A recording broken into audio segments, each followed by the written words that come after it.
Hello mga mamshi. Nandito naman po ako ulit. Magluluto ako ng kare-kare. Pero nandito po ako sa Japan.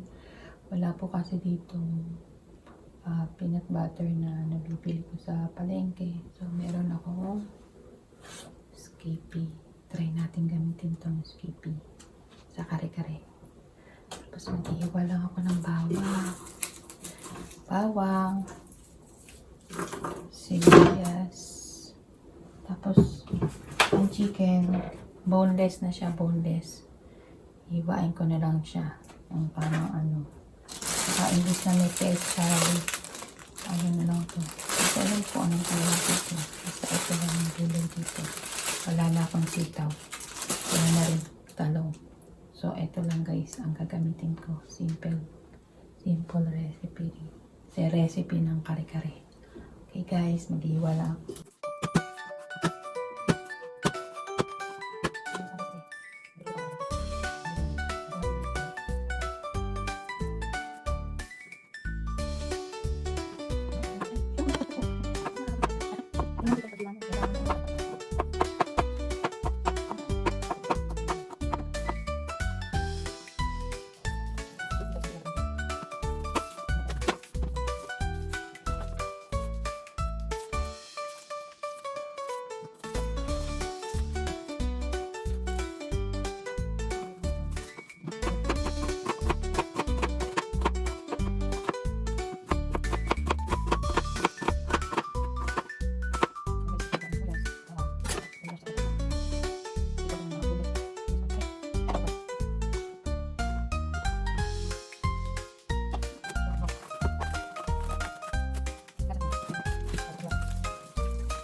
Sibuyas.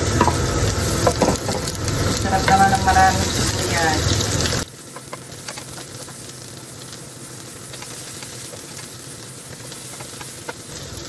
Ito ay mabilis ang pagluluto lang po ng kare-kare. Konting manok lang po. Ilagay na ang chicken. Yan ay para bilis na marami.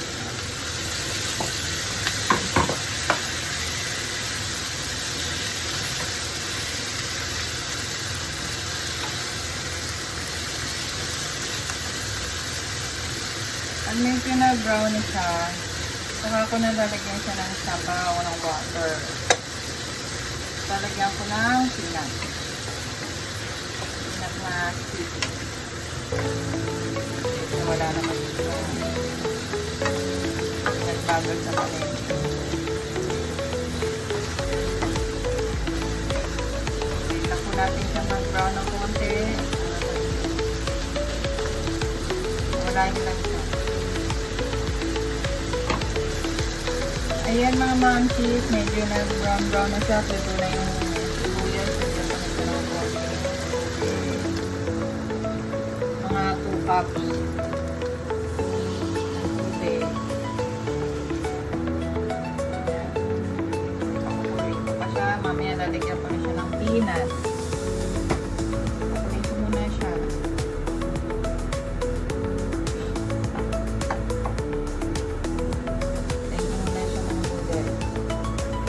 Ayan mga momshies, kumukulo na po yung natin.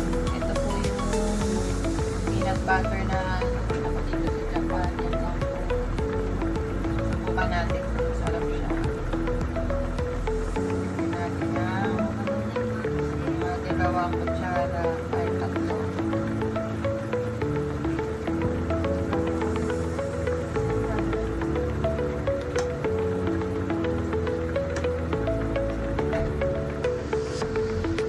Ito lang, tingnan ko kung tama na yung peanut.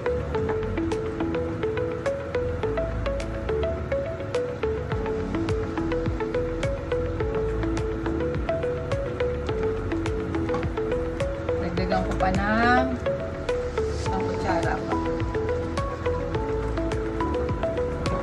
Dapat ang kutsara nila.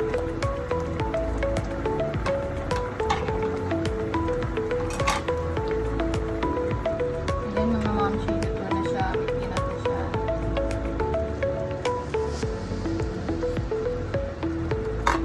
Sarap. Okay na yan. Nagagay ko na lang po yung gulay. Okay na po yan. Masarap na po yan. Like that.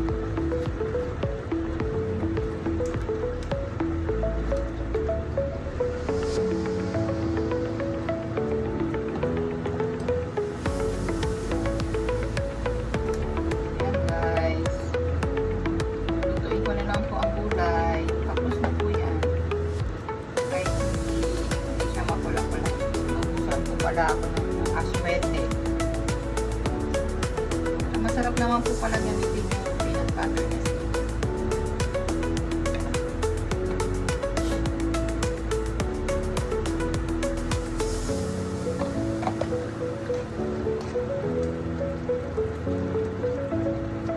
May ano siya, may mga maning-maning buo.